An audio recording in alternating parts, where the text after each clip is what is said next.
In episode 7 of Agatha All Along, the central theme revolves around self-discovery, inner conflict, and the consequences of wielding great power. What are you missing? Why are you on this journey? I didn't want to come. Then why did you? To get my power back. Is it gone? Where did it go? This is not the true reason. I'm a forgotten woman.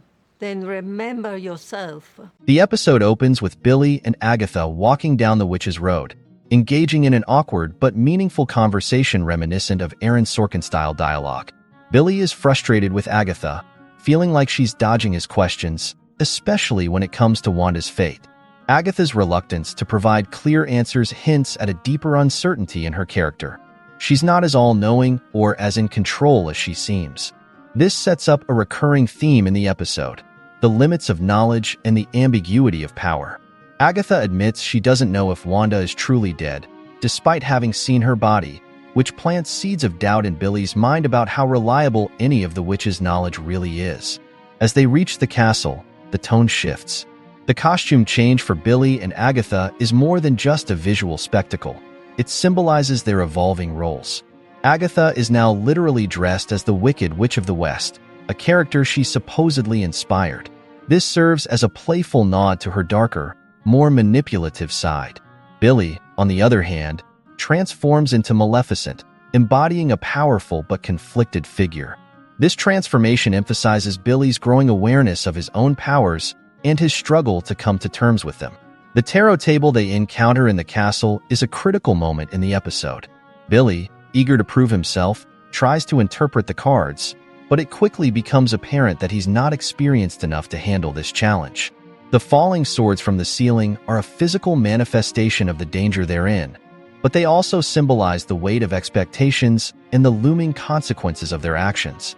Agatha's dismissive attitude toward tarot as a scam highlights her jaded view of magic and the supernatural. She's been in this world long enough to know that not everything is as mystical or meaningful as it appears.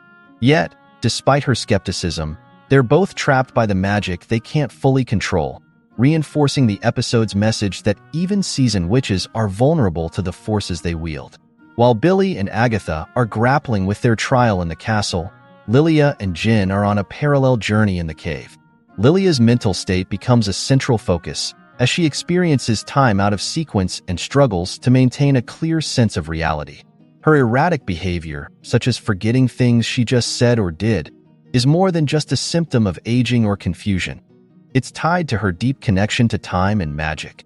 Lilia reveals that, as a child, she experienced life in a non-linear way, with flashes of the future and gaps in her memory.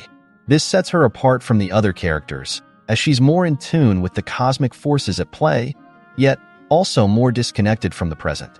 Jin tries to ground her, but Lilia's frustration stems from feeling misunderstood and underestimated. She's not just a batty old witch, she's dealing with a profound and terrifying experience that Jin can't fully comprehend. The tension between Lilia and Billy peaks when they meet in the castle, and Lilia's confusion leads her to mistakenly see Billy as a threat. This confrontation is short-lived, as Billy quickly apologizes, explaining that he wasn't trying to deceive anyone with his powers. This moment of vulnerability from Billy is crucial, as it shows that, despite his growing abilities, he's still unsure of himself and doesn't fully understand the extent of his powers. Lilia, in turn, begins to soften, realizing that she's been projecting her own fears onto Billy. The tarot reading becomes central again when Lilia takes over, guiding Billy through the process. The cards she draws reveal key aspects of Billy's journey. He is the magician, full of potential, but missing the elements of joy and reunion. This reading not only applies to Billy, but also mirrors Lilia's own journey. The falling swords continue to represent the ticking clock. The danger is still very real, and they need to find a solution fast. Lilia's realization that she's been reading the cards for herself, not just Billy, is a defining moment. She's been running from her own destiny, avoiding the truth about her power and her past, but now she must face it head-on. Through a series of flashbacks, we learn more about Lilia's past with Maestra, her mentor. These flashbacks provide crucial context for Lilia's fear of embracing her power. She witnessed the destruction of her coven and has been haunted by visions of death, which led her to suppress her abilities. Maestra's guidance, that Lilia's task isn't to control her power but to see, is a key lesson that Lilia has resisted for years. Now, on the Witch's Road, Lilia is finally forced to confront this truth. The climax of the episode comes when Lilia sacrifices herself to save the group. By turning the Tower card upright, she triggers a transformation that defeats the Salem Seven, the episode's antagonists. This act of sacrifice is a powerful moment of redemption for Lilia, who has spent much of the episode and series feeling like she's lost her way. Her final gesture, floating into the swords and falling last, is a poignant reflection of her acceptance of death, a theme that has loomed over her journey from the beginning.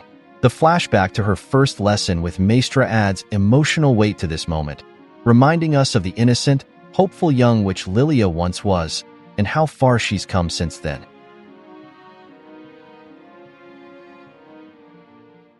Seen falling at the very beginning of the episode, Lilia is featured in this episode dressed as Glinda, the Good Witch of the South. Hailing from the Wizard of Oz, Glinda is one of the most well-known witches in pop culture, having helped Dorothy Gale make her way back home to Kansas after her house landed in the Land of Oz. Glinda has also been portrayed by several different actresses over the years, including Ariana Grande in the upcoming film adaptation of the Broadway musical Wicked. Billy asks Agatha directly if Wanda is dead. However, all he gets is a very cryptic response. Even though Agatha says she saw a body, she was the only one who did, and it was when she was still under Wanda's spell. As such, the ambiguous nature of Agatha's answer feels extremely intentional, with Marvel Studios clearly wanting to leave the door open for the Scarlet Witch's possible return in the MCU's future. Billy is dressed as the classic Disney villain Maleficent. Originating from Sleeping Beauty, Maleficent is the imposing witch who creates the spindle that curses Aurora and later turns herself into a dragon by the movie's end. Jennifer finds herself dressed as Snow White's hag upon entering this new Witch's Road trial, transforming herself into a hag to trick Snow White with a poisoned apple. The Evil Queen was Disney's very first villain in their first full-length animated feature.